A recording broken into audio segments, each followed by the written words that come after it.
What's up, guys? Welcome back to Amazing RC. As you can see, one half of the Delta Gamma project is all packed up and ready to be shipped off to Smoky Mountain Hobbies in beautiful Andrews, North Carolina.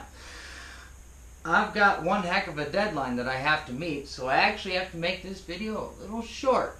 So, just to bring you up to where we are now, we took a stock Slash and base model at that, and we turned it into a dirt oval track nightmare.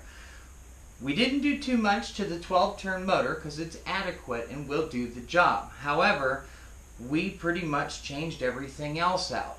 One of the main things was the front and rear STRC aluminum shock towers.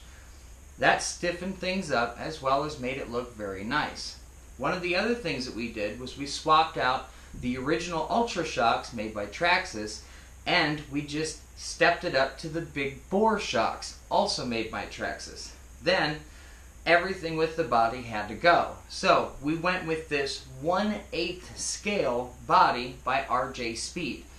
Now 1/8 because the 1/10 bodies that are made for these cars, when it comes to a dirt oval track, they just don't fit. They don't allow for much shock travel. So we went with a 1/8 body, which I believe this fits the car quite well. And it also allows you, the decent bit of shock travel that you're going to need, because the dirt oval track is actually very heavily packed dirt. So it's not like you're going to be jumping this car at all.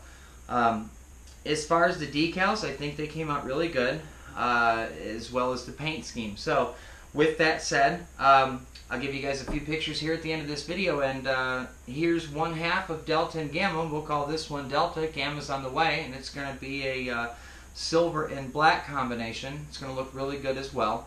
Well, let's get this up to Smoky Mountain. See you guys.